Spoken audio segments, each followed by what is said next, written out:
दोस्तों, क्या आपको पता है रिमांड में पुलिस मुजरिम को कैसे मारती है? और क्या आप जानते हैं पुलिस जब हमें रिमांड पर रखती है तो वह हमारे साथ क्या क्या कर सकती है? और क्या पुलिस आपको रिमांड में मार सकती है और कैसी होती है महिलाओं की रिमांड और महिलाओं के साथ क्या क्या किया जाता है रिमांड में? और क्या आप जानते हैं पुलिस अपराधी को 3rd डिग्री टॉर्चर कैसे करती है? और क्या रिमांड में पुलिस मुजरिम को बर्फ के ऊपर सुलाकर मारती है? दोस्तों, अगर किसी को रिमांड में रखा गया है तो ज्यादातर लोगों को लगता है कि पुलिस ने सस्पेक्ट को अब मारने पीटने के लिए कस्टडी में लिया है, लेकिन असल में रिमांड के अंदर मारना पीटना गैर कानूनी होता है। एक्चुअल में होता यह है कि जब कहीं पर भी कोई क्राइम होता है और पुलिस को अगर थोड़े बहुत सबूत भी किसी आदमी के खिलाफ मिल जाए तो इस सिचुएशन में पुलिस उस इंसान को शक के आधार पर गिरफ्तार कर लेती है। अब दोस्तों, अगर गिरफ्तारी के 24 घंटे के अंदर अंदर पुलिस वाले अगर आपको मजिस्ट्रेट के सामने पेश नहीं करते हैं तो असल में वो गैर कानूनी होता है, जिससे पुलिस वालों पर लीगल एक्शन भी लिया जा सकता है। जब पुलिस आपको मजिस्ट्रेट के सामने पेश करने के लिए ले जाती है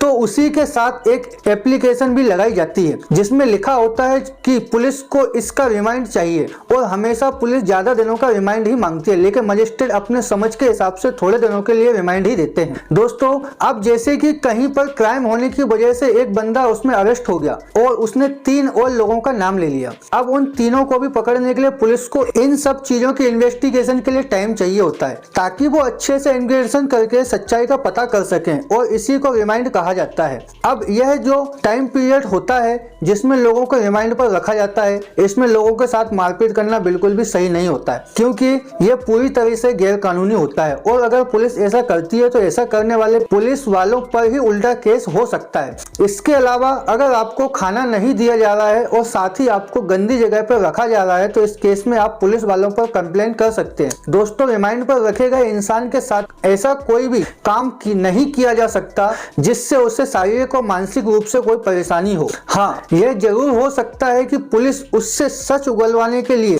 उसे अपने बार बार पूछे गए सवालों के जरिए इरिटेट करें ताकि आप अपना जुर्म कबूल कर लें। अब अगर फिर भी कोई पुलिस वाला ऐसा व्यवहार करता है जो कि उससे मानवता के हक को छीनना है, जैसे कि खाना पीना न देना या फिर सोने न देना और इसके अलावा मार पिटाई करना, तो आप उस केस में भी पुलिस वालों को एग्जस्ट वकील के जरिए लीगल एक्शन ले सकते हैं। दोस्तों, अगर कोई पुलिस वाला जबरदस्ती आपसे कुछ कबूल करवाना चाहता है तो आप उस समय चुपचाप अपना जुर्म कबूल कर लें, क्योंकि आपको पता होगा कि पुलिस कस्टडी में कबूल किया गया जुर्म कोर्ट में वैलिड भी नहीं होता है। और इसके बाद आपका भी समय आएगा, और आपका समय तब आएगा जब आपको मजिस्ट्रेट के सामने ले जाया जाएगा। अब वहां पर अपनी बात बेधड़क होकर मजिस्ट्रेट को बता सकते हैं। हालांकि पुलिस इंस्पेक्टर मजिस्ट्रेट के पास ले जाने से पहले ही डरा देती है ताकि वो वहां पर कुछ न कहे, लेकिन उस समय आपको डरना नहीं है। जो भी आपके साथ गलत हुआ है या फिर किसी जान पहचान वाले के साथ हुआ है तो आपको अपनी बात मजिस्ट्रेट के सामने पूरे खुलकर कह सकते हैं। और इस केस में